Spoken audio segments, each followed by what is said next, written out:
In this novel, Salim is the protagonist, and it is set in an unnamed African country after independence. And the book is narrated by Salim, and he is an ethnically Indian Muslim and a shopkeeper in a small but growing city in the country's remote interior. Salim had observed the rapid changes in Africa with an outsider's distance. Salim grew up in the community of Indian traders on the east coast of Africa. Feeling insecure about his future in East Africa, he had also bought a business from Nazaruddin in a town at a bend in the river in the heart of Africa. When he moved there he found the town Desrib, a ghost town, its former suburb reclaimed by the bush and many of its European vestiges ruined in a rage by the locals in response to their suppression and humiliation during colonial times. Besides, old tribal distinctions had become important again, and Salim traded in what people in the villages need: pencils and paper, pots and pan, other household utensils. But soon he was also joined by an assistant called named Meti, who came from a family of house slaves his family had maintained in the East. One of his steady customers was Jabet. Jabet was a merchant from a village and a magical magician too. Jabet had a son named Ferdinand, and he was a man of another tribe, and he asked Salim to help him get educated. Ferdinand then attended the local lycée run by Father Huysmans. He was a Belgian priest who collected African masks and was considered a lover of Africa. Life in the town was slowly improving because Salim's decision to move there it seemed to be vindicated when he learned that the Indian community on the East Coast was being persecuted, but he still did not feel secure. Then Mahesh one day he told to the local of he conversed with the local Africans that they are Malins because they live with the knowledge of man as prey. And a rebellion broke out, and the Indian merchant they lived in fear. But soon white mercenaries they appeared and restored the order. After peace had returned, Father Huysmans went up on a trip. He was killed by unknown assailants and nobody cared. Afterwards, his collection of African masks was denounced as affront to African religion. Then an American visitor pillaged most of the masks and shipped them home as the richest products of the forest.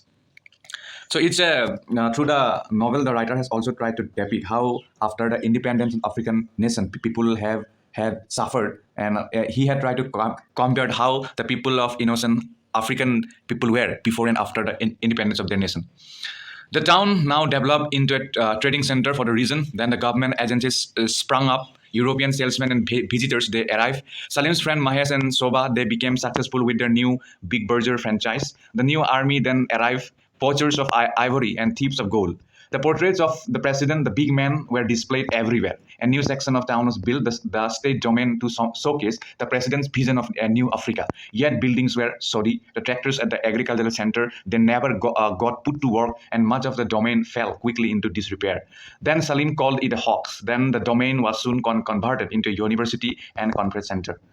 After that, Salim was visited by Inder, who grew up with him on the East Coast, then went to England to study, and now had become a lecturer at the new institution. Then he took Salim to a party in the domain to meet Yvette and Raymond. Raymond had been the advisor and mentor of the president. Although he was in charge of the domain, he found himself outside the center of power. He was loyal to the president. He continued to write for him, hoping to be recalled to the capital. Salim, whose experience with women had been limited to prostitutes, was intrigued by Yevete, then Raymond's much younger wife.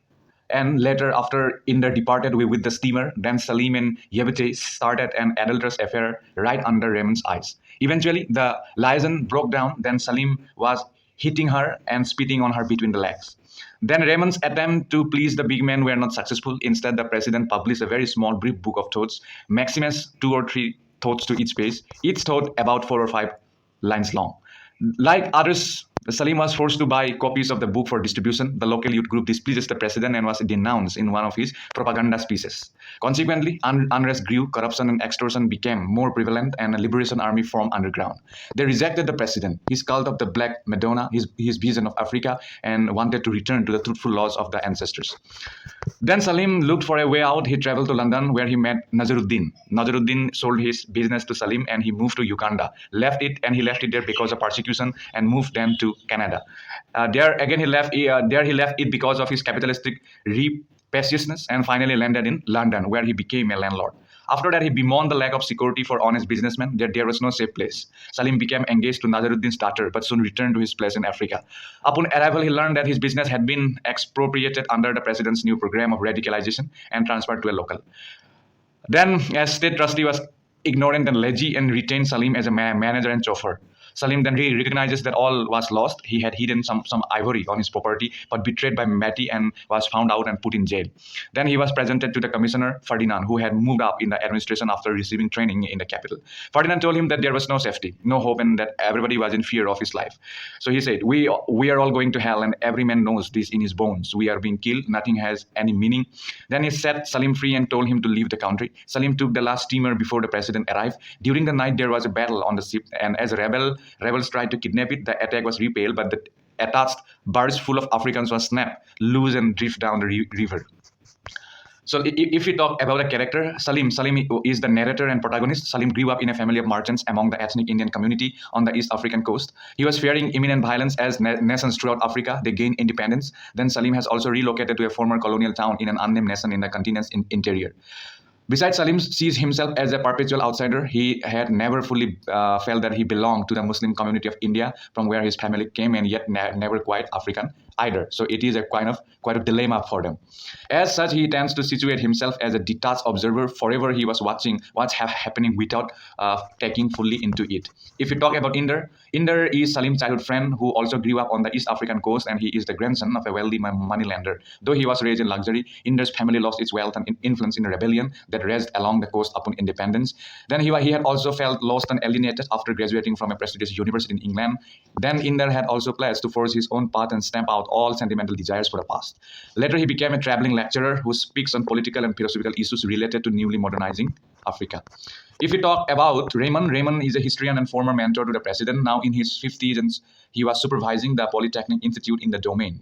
Raymond had lived in Africa for many years. While working as a history professor at the university in the country's capital, Raymond became a mentor to the impressive young African man who would become the independent nation's first president. Though Raymond played a significant role in the young man's early success, he has found himself increasingly irrelevant now that the young man had risen to political fame. Even so, Raymond remained stubbornly loyal to the president.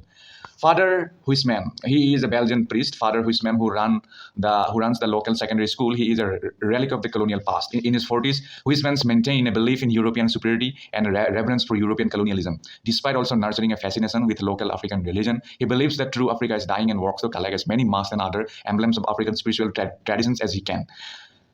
However, he also believes that the town at the bend in the river, it may have its up and down, but it will always persist as a local commercial center. Okay, if the significance of the title comes, then this line you can add, and by the reading of the text, also you can make out the many themes from the book, and then also you can interweave that all thing and write.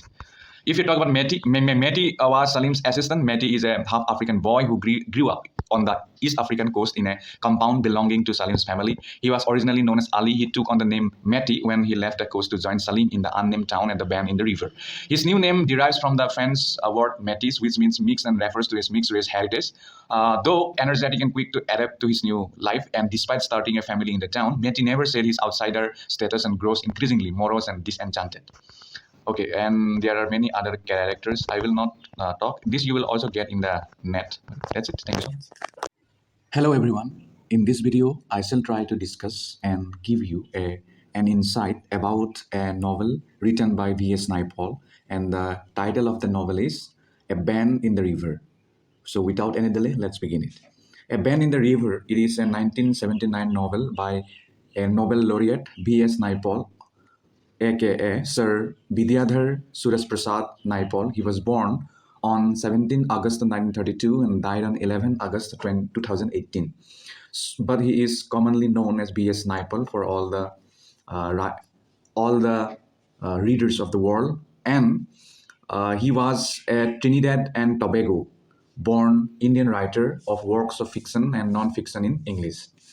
Apart from that, he is also known for his comic early novels set in Trinidad and his bleaker novels of alienation in the wider world and his vigilant chronicles of life and travels.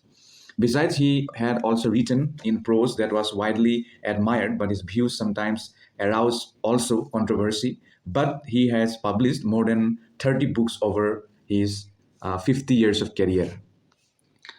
And in the novel A Band in the River, the novel tells the story of a protagonist, Salim.